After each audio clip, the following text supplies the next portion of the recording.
Hello, അസ്സലാമലൈക്കും, നമസ്കാരം. എന്താണ് വിശേഷമൊക്കെ? ഇന്ന് നമുക്ക് നല്ല രസത്തിലൊരു രസ റൈസ് ഉണ്ടാക്കാൻ വളരെ എളുപ്പമാണ് കേട്ടോ. ഇന്നും പറയണ പോലെ തന്നെയാണ്, എളുപ്പത്തിൽ ഉണ്ടാക്കിയെടുക്കാൻ പറ്റും. ഇപ്പോൾ പനിയൊക്കെ പിടിച്ച സമയത്ത് നല്ല ചൊടിയിൽ എന്തെങ്കിലുമൊക്കെ ഒന്ന് കഴിക്കാൻ തോന്നില്ല, ആ ഒരു സമയത്ത് ഉണ്ടാക്കാൻ പറ്റിയ ഒരു റൈസാണ് കേട്ടോ. ഇതാകുമ്പോൾ റൈസ് മാത്രം ഉണ്ടാക്കിയെടുത്താൽ മതി, വേറെ കറികളൊന്നും ആവശ്യമില്ല. അതുപോലെ തന്നെ നമുക്കൊരു രുചിയില്ലാതൊക്കെ ഇരിക്കുന്ന സമയമാവുമല്ലോ പനിയൊക്കെ പിടിച്ചിട്ടിരിക്കുമ്പോൾ. അപ്പോൾ ഇത് നല്ല രുചിയോടെ തന്നെ കഴിക്കാം കേട്ടോ. നമുക്ക് തൊണ്ടവേദന ഉള്ള സമയത്തൊക്കെ ഈ റൈസിൻ്റെ ഇറങ്ങി പോകുമ്പോൾ തന്നെ തൊണ്ടയിലൊക്കെ നല്ലൊരു സുഖമാണ് കേട്ടോ. അപ്പോൾ എന്തായാലും നിങ്ങളിത് കഴിച്ച് നോക്കണം, എന്നാലും അതിൻ്റെ രസം അറിയുള്ളൂ. അപ്പോൾ അതിനായിട്ട് ഞാനിവിടെ ബസ്മതി റൈസാണ് എടുത്തേക്കുന്നത്. നിങ്ങൾക്ക് ഏത് റൈസ് വേണമെങ്കിലും എടുക്കാം കേട്ടോ. അപ്പോൾ ഞാനിതാ ഒരു പാത്രം ബസ്മതി റൈസ് എടുത്തിട്ടുണ്ട്. പിന്നെ വളരെ കുറച്ച് പരിപ്പ് എടുത്തിട്ടുണ്ട്. അപ്പോൾ ഇതൊന്ന് നമുക്ക് നന്നായിട്ടൊന്ന് കഴുകിയെടുക്കുക. അപ്പോൾ പരിപ്പ് കുറച്ച് മതി കേട്ടോ. റൈസ് ഒരു പാത്രം എടുത്തിട്ടുണ്ട്, അളന്നിട്ട് തന്നെ എടുക്കണം, നമുക്ക് വെള്ളം കൂടി അളക്കാൻ വേണ്ടിയിട്ടാണ്.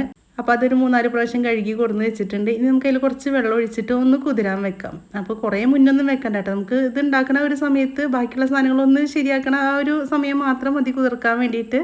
ഇനി ഇതാ ഒരു ഇടിക്കല്ല് എടുത്തിട്ടുണ്ട്. അപ്പോൾ ഇതൊക്കെ നമുക്ക് ചതച്ചെടുക്കാൻ വേണ്ടിയിട്ടാണ് കേട്ടോ. അപ്പോൾ നമ്മളെ മുഴുവൻ മല്ലിയില്ലേ, പച്ചമല്ലി 1 ടീസ്പൂൺ എടുത്തിട്ടുണ്ട്. അതേ അളവിൽ തന്നെ നമ്മൾ കുരുമുളക് എടുത്തിട്ടുണ്ട്. പിന്നെ ഒരു 5 അല്ലി വെളുത്തുള്ളി എടുത്തിട്ടുണ്ട്. പിന്നെ അത് അതേ അളവിൽ തന്നെ നല്ല ജീരകം എടുത്തിട്ടുണ്ട്. അപ്പോൾ ഇതൊന്ന് ചതച്ചെടുക്കണം കേട്ടോ.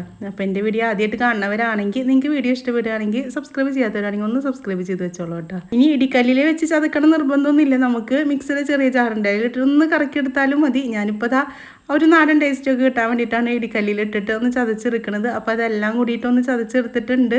ഈ ഒരു റൈസിലേക്ക് നിർബന്ധമായിട്ട് ചേർക്കേണ്ട സാധനം ഈ 4 എണ്ണമാണ് കേട്ടോ. ഇത് എന്തായാലും വേണം. കുരുമുളക് വേണം, നല്ല ജീരകം, മല്ലി, വെളുത്തുള്ളി. ഇനി ഇതാ 2 തക്കാളി എടുത്തിട്ടുണ്ട് കേട്ടോ. അപ്പോൾ അത് നമുക്കൊന്ന് മുറിച്ചെടുക്കാം. ഇതൊന്ന് മിക്സിയുടെ ജാറിലിട്ടിട്ട് ഒന്ന് അടിച്ചെടുക്കാൻ വേണ്ടിയിട്ടാണ്. ഞാനിതാ ഇടത്തരം വലിപ്പമുള്ള 2 തക്കാളിയാണ് കേട്ടോ എടുത്തേക്കുന്നത്. അപ്പോൾ ഒന്ന് അരച്ചെടുത്തിട്ടുണ്ട്. അപ്പോൾ ഇനി അത് മാറ്റി വെക്കാം. ഇനി ഇതിലേക്ക് ആവശ്യമുള്ള പുളി എടുക്കുക. അപ്പോൾ ഒരു നാരങ്ങ വലിപ്പത്തിലുള്ള പുളിയാണ് എടുത്തേക്കുന്നത്. അത് വെള്ളം ഒഴിച്ച് വെച്ചിട്ടുണ്ട്. ഇനി ഇതാ ഒരു പാത്രം എടുത്തിട്ടുണ്ട് കേട്ടോ. അപ്പോൾ നമുക്ക് അളന്നെടുക്കാൻ വേണ്ടിയിട്ടാണ്. അപ്പോൾ ഇത് അരച്ച തക്കാളി അതിലേക്ക് ഒഴിച്ച് കൊടുത്തിട്ടുണ്ട്. നമ്മൾ ഈ ഒരു പാത്രം കൊണ്ട് 2 പാത്രം വെള്ളമാണ് എടുക്കുന്നത്. അപ്പോൾ ഈ പുളിവെള്ളവും പിന്നെ ഇതാ തക്കാളിയൊക്കെ അരച്ച വെള്ളം ഉണ്ടല്ലോ, അപ്പോൾ അത് എല്ലാം ചേർത്തിട്ടാണ് കേട്ടോ നമ്മൾ 2 പാത്രം വെള്ളം എടുക്കുന്നത്. അപ്പോൾ ഇതിലാണ് നമ്മൾ അരി അളന്നെടുത്തിട്ടുണ്ടായിരുന്നത്. അപ്പോൾ അതിലൊരു പാത്രം വെള്ളം എടുത്തിട്ടുണ്ട്. അത് നമ്മുടെ തക്കാളിയും പുളിയും കൂടിയുള്ള വെള്ളമാണ് കേട്ടോ. അപ്പോൾ അതൊരു പാത്രത്തിലേക്ക് ഒഴിച്ചു കൊടുക്കുക, നമുക്ക് അളക്കാൻ വേണ്ടിയിട്ടാണ്. നിങ്ങൾ ഏത് പാത്രത്തിലാണോ അരി എടുത്തത് അതിൽ 2 പാത്രം വെള്ളം എടുത്തോളൂ കേട്ടോ. ഇനിയിപ്പോൾ പച്ചവെള്ളം തന്നെയാണ് കേട്ടോ എടുക്കുന്നത്. അപ്പോൾ അതും കൂടി അളന്ന് ഒഴിച്ചിട്ടുണ്ട്. അപ്പോൾ ഈ ഒരു കണക്കും കൂടി നോക്കുകയാണെങ്കിൽ നമുക്ക് ഒരു വറ്റ് ഒട്ടിപ്പിടിക്കാത്ത ചോറ് എന്നൊക്കെ പറയില്ല, അതുപോലെ ആയിട്ട് കിട്ടും.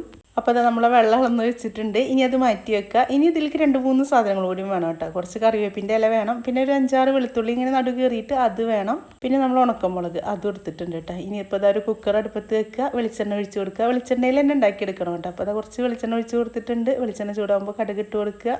ഇതാ കടുക് പൊട്ടി വരുന്നുണ്ട്. ആ ഒരു സമയത്ത് നമുക്ക് ചെറിയ ജീരകം ഉണ്ടല്ലോ, നല്ല ജീരകം, അത് കുറച്ച് ഇട്ട് കൊടുക്കുക. ഇനി അതും പൊട്ടി വരുന്ന സമയത്ത് നമുക്ക് കുറച്ച് 2-3 വറ്റൽമുളക് ഉണ്ടല്ലോ, ഉണക്കമുളക്, അതും കൂടിയും പൊട്ടിച്ചിട്ട് കൊടുത്തിട്ടുണ്ട്. ഇനി ഒന്ന് നന്നായിട്ടൊന്ന് ഇളക്കി കൊടുക്കുക. മുളക് പൊട്ടിയതിൻ്റെ ശേഷം അതിലേക്ക് ഇതാ വെളുത്തുള്ളി ഇട്ട് കൊടുക്കുക. നമ്മൾ നടുകേറി വെളുത്തുള്ളിയാണ്, 5 അല്ലിയാണ് എടുത്തേക്കുന്നത്. അപ്പോൾ അത് ഇട്ട് കൊടുത്തു. ഇനി കുറച്ച് കറിവേപ്പിൻ്റെ ഇലയും കൂടി ഇട്ട് കൊടുക്കണം. അപ്പോൾ അതും കൂടി കഴിഞ്ഞിട്ടുണ്ട്. ഇനി നമുക്ക് ഈ ഒരു സമയത്ത് വേണമെങ്കിൽ നമുക്ക് ആ ചതച്ച് വെച്ചത് ഇട്ട് കൊടുക്കാം. ഞാനിപ്പോൾ ഇട്ട് കൊടുക്കണില്ല കേട്ടോ. എനിക്ക് അതിൻ്റെ ആ മണം റൈസിലേക്ക് നന്നായി പിടിക്കണം, അത് കാരണം ഇപ്പോൾ ഇട്ട് കൊടുക്കണില്ല. ഞാൻ ഇതിലേക്ക് നമ്മൾ അളന്ന് വെച്ചാൽ വെള്ളം ഉണ്ടല്ലോ, തക്കാളിയും പുളിയൊക്കെ കൂടിയിട്ടുള്ളത്, അതാണ് കേട്ടോ ഒഴിച്ച് കൊടുക്കുന്നത്. അപ്പോൾ ഈ ഒരു സമയത്ത് നമുക്ക് ആവശ്യമുള്ള ഉപ്പിട്ട് കൊടുക്കാം കേട്ടോ. ഈ റൈസിലേക്കും വെള്ളത്തിലേക്കും ആവശ്യമുള്ള ഉപ്പിട്ട് കൊടുക്കണം. അപ്പോൾ അത് ഞാൻ ഉപ്പിട്ട് കൊടുത്തിട്ടുണ്ട്. ഇനി ഇതൊന്ന് തിളച്ച് വരട്ടെ. നമ്മൾ എന്തായാലും ഇതിലേക്ക് മുളക് പൊടി, മല്ലിപ്പൊടി അങ്ങനെ ഒന്നും ഇട്ട് കൊടുക്കില്ല കേട്ടോ. മല്ലി ചതച്ചതും പിന്നെ കുരുമുളകാണ്. അപ്പോൾ കുരുമുളകിൻ്റെ എരിവാണ് ഇതിൽ കൂടുതലായിട്ടുള്ളത്. അപ്പോൾ കുരുമുളക് കുറച്ചും കൂടി കൂടുതൽ എരിവ് വേണമെങ്കിൽ അതിനനുസരിച്ചിട്ട് ഇട്ട് കൊടുത്തോളൂ കേട്ടോ. ഇനി ഇതാ കുറച്ച് മഞ്ഞൾപ്പൊടി ഇട്ട് കൊടുത്തിട്ടുണ്ട്. ഇനിയിപ്പോൾ ഇതൊന്ന് തിളച്ച് വരുന്നുണ്ടല്ലോ, ആ ഒരു സമയത്ത് നമ്മൾ ആ ചതച്ച് വെച്ചതുണ്ടല്ലോ, മല്ലി, വെളുത്തുള്ളി, നല്ല ജീരകം, പിന്നെ കുരുമുളക്, അപ്പോൾ അതെല്ലാം ചതച്ചത് ഈ ഒരു സമയത്ത് ഇട്ട് കൊടുക്കുകയാണെങ്കിൽ നമുക്ക് അതിൻ്റെ മണം പോവില്ല. വഴറ്റുന്ന സമയത്ത് പോയാലോ അല്ലെങ്കിൽ വേറൊരു ടേസ്റ്റ് ആയിട്ട് വരും കേട്ടോ. അപ്പോൾ ഞാൻ രസം ഉണ്ടാക്കുമ്പോഴും അത് നമ്മൾ ഇറക്കി വെക്കുന്ന സമയത്താണ് ഇത് ചതച്ചിട്ട് ഇടാറുള്ളത്. എന്നിട്ട് അങ്ങനെ അടച്ച് വെക്കുകയും ചെയ്യാറ്. അപ്പോൾ അതാ ഈ വെള്ളമൊക്കെ തിളച്ചതിൻ്റെ ശേഷമാണ് നമ്മൾ ആ ചതച്ച് വെച്ചത് ഇട്ട് കൊടുത്തേക്കുന്നത്. അപ്പോൾ തന്നെ നമുക്ക് അരിയും കൂടിയും വെള്ളത്തിൽ നിന്ന് വാരിയിട്ട് ഇട്ട് കൊടുക്കാം കേട്ടോ. വെള്ളം ഒഴിക്കണില്ല, നമ്മൾ വെള്ളം അളന്നിട്ടാണ് ഒഴിച്ചത്.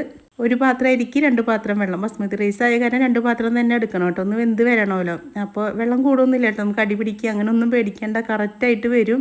ഇനി നിങ്ങൾ ഓരോ കുക്കറിനനുസരിച്ചിട്ടും വ്യത്യാസം ഉണ്ടാവും കേട്ടോ. എൻ്റെ കുക്കറിൽ 2 പാത്രം വെള്ളം ഒഴിച്ചാൽ കറക്റ്റായിട്ട് വരാറുണ്ട്. ഇനി നന്നായിട്ടൊന്ന് ഇളക്കി യോജിപ്പിക്കുക. ഇനി അതിൻ്റെ ശേഷം നമുക്ക് കുക്കറൊന്ന് അടച്ചിട്ട് 2 വിസിൽ 2 വിസിൽ 2 വിസിലടിച്ച് 2ാമത്തെ വിസിൽ ഫുള്ളായി അപ്പം നിർത്തി വെക്കുക കേട്ടോ. പിന്നെ കത്തിക്കരുത്.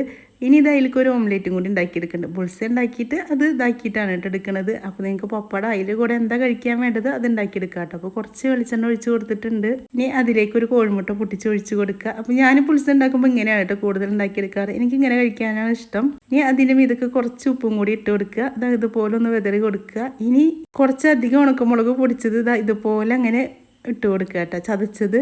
അപ്പോൾ ഇങ്ങനെ കഴിക്കുമ്പോൾ നല്ല ടേസ്റ്റാണ് കേട്ടോ. കുറച്ച് എരിവ് കൂടുതലാവും, എന്നാലും കഴിക്കാൻ രസമാണ്. ഇനി ഇത് ചെറുതായിട്ടൊന്ന് മറിച്ചിട്ട് കൊടുക്കും.